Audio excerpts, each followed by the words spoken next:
On a quiet afternoon of November 2nd, 2020, the small village of Anden, Belgium, was jolted by an unsettling event. Pette Landry, an 83-year-old mother of 4, suddenly vanished without a trace from her home. Pette, despite her age, had always been the heart of her family. It was an ordinary day, or at least that's what her husband thought. He was hanging clothes on the line in their garden when Pette stepped out of the house, but she never returned. When her husband realized she was gone, he frantically searched around the house, then rushed to the neighbors, but no one had seen her. A missing person report was quickly filed with the police, and a large-scale search operation was launched. 50 police officers, highly trained search dogs, thermal imaging helicopters, and a fleet of drones were swiftly deployed to comb the area. The alarming detail was that this wasn't the first time Pette had gone missing. She suffered from Alzheimer's, a disease that robbed her of clarity, causing her to wander off at all hours of the day and night.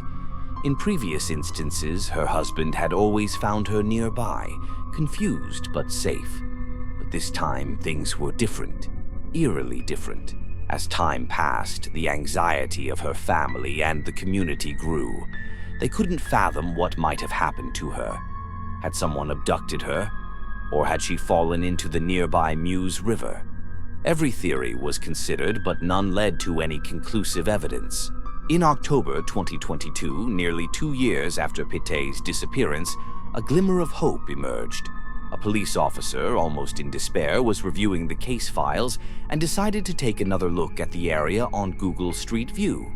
What he saw made his heart race. There, on the screen, was a faint image of Pette, quietly leaving her home and heading towards the neighbor's house. With this new lead, the police returned to the scene. They found her in a place no one had thought to look, at the bottom of a hill right beneath the neighbor's garden. Her body lay there, cold and alone, just a few meters from her home. The autopsy revealed that she had fallen from an unfenced section of the garden and succumbed to her injuries. Pette's life had ended in a fog of confusion, lost to the very disease that had stolen her memories and her awareness. But the story didn't end there. The biggest question remained. How did the police, with all their advanced technology, fail to find her initially? Was there something, or someone, that had hidden her body for those long 2 years, only for it to be revealed in a random snapshot by Google Street View? And if so, what or who could have kept her hidden all this time? The family finally found some solace in knowing the truth. But the last image of Pette on Google Street View remains a haunting specter, reminding all who see it of the fragility of life and the mysteries that may never be fully unraveled.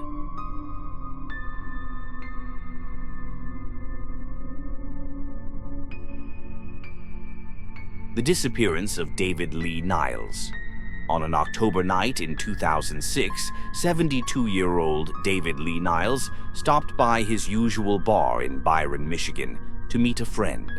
But after a brief conversation, he abruptly left, overcome with pain from the cancer he had recently been diagnosed with. That was the last time anyone saw him. When his family couldn't reach David, they reported him missing, sparking a statewide search. But it led nowhere. 5 years later, the family lost hope, accepting that David was likely gone for good.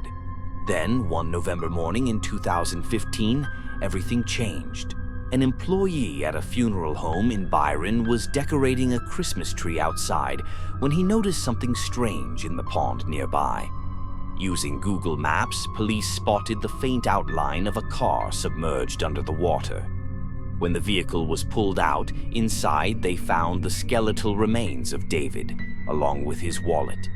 The family finally had answers, but the mystery remained. What happened that fateful night? Perhaps he took his own life, unable to bear the pain of his illness. But the truth may forever be shrouded in mystery, buried in the cold depths of the pond.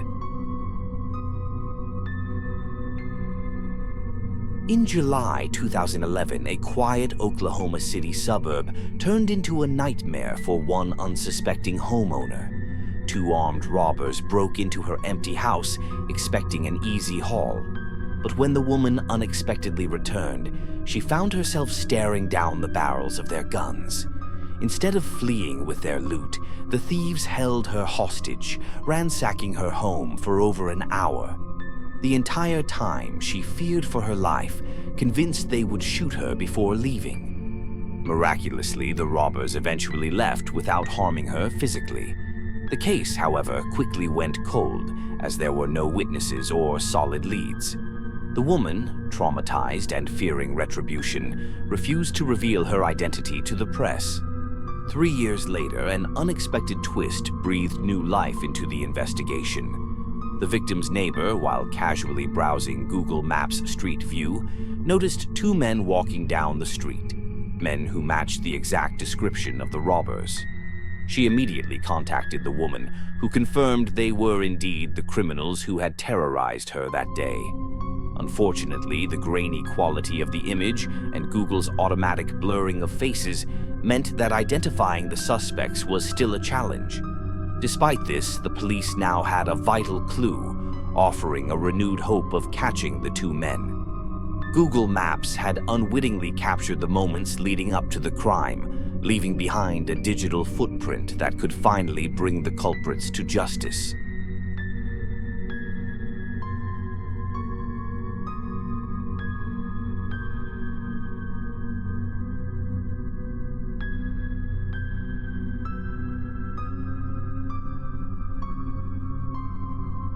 The secret cannabis plantation in Switzerland.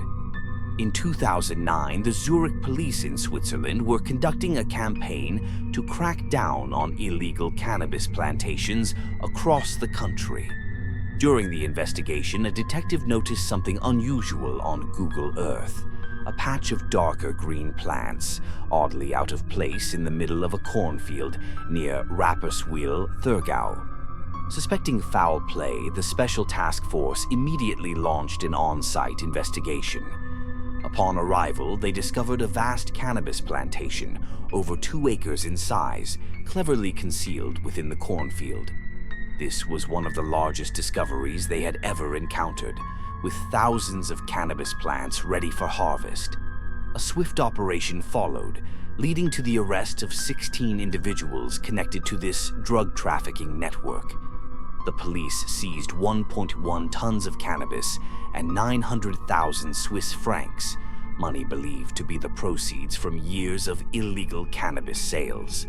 The network was reported to have sold between 3 and 10 million francs worth of cannabis annually from 2004 to 2008. Detective Norbert Glossner, head of the Special Task Force, remarked that this discovery was a fortunate one, but also the result of patience and determination. Thanks to modern technology like Google Earth, the police were able to uncover and dismantle one of the largest cannabis fields they had ever seen. The cannabis field has since been completely eradicated, but this story remains a testament to the sophistication of criminal operations and the police's resolve to combat them. The cannabis growers may have tried to hide their activities, but in the end, the truth could not be concealed.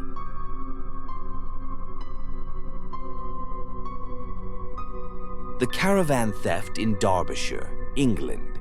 In 2009, the SS family from Derbyshire, England, had just purchased a brand new $155,000 caravan after their previous one was destroyed in a joyrider crash.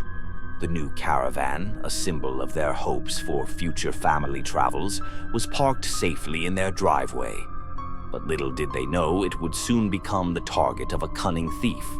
One day in June of that year, Rebecca SS returned home only to find the caravan missing. The shock and disbelief quickly turned into panic as she realized their valuable new purchase had been stolen. Immediately, she reported the incident to the police, but with no witnesses and few clues to go on, the investigation quickly hit a dead end. For months, the family had no leads, and the case seemed destined to go cold. However, 9 months later, in March 2010, a surprising twist emerged. The family's 11-year-old son, Ruben, was browsing Google Maps Street View, looking at the area around their home, when he made a startling discovery. There, captured on the screen, was an image of a man standing in their driveway next to a suspicious-looking 4x4 vehicle. The image appeared to have been taken just moments before the caravan was stolen. The man in the image was unknown to the family, and his presence on their property raised immediate suspicion. With his vehicle parked right next to where the caravan had been, it was clear that this was no ordinary passerby. Ruben quickly alerted his parents, and the family provided this new evidence to the police. This unexpected clue reignited the investigation, giving the police a much-needed lead. However, as they delved deeper, a significant challenge arose. The 4x4's license plate, which could have been a crucial piece of evidence, was blurred out by Google's automatic privacy filters. Despite their best efforts, the police were unable to obtain an unblurred version of the image, and without a clear identification of the vehicle, tracking down the thief proved to be difficult. Even though the police now had a clear image of the suspect, they faced another hurdle. The man's identity remained unknown. The image quality, while helpful, was not sharp enough to provide a definitive identification, and the investigation stalled once again. The story highlights the role that modern technology, such as Google Street View, can play in assisting investigations, even when the resolution isn't perfect. The SS family's experience also underscores the frustration of being so close to a breakthrough, yet still unable to achieve justice due to the limitations of available evidence. To this day, it remains unclear whether the thief was ever apprehended, as the case has not been publicly updated. However, the incident serves as a cautionary tale about the vulnerabilities we face, even in the safety of our own homes, and the unexpected ways technology can both help and hinder the pursuit of justice.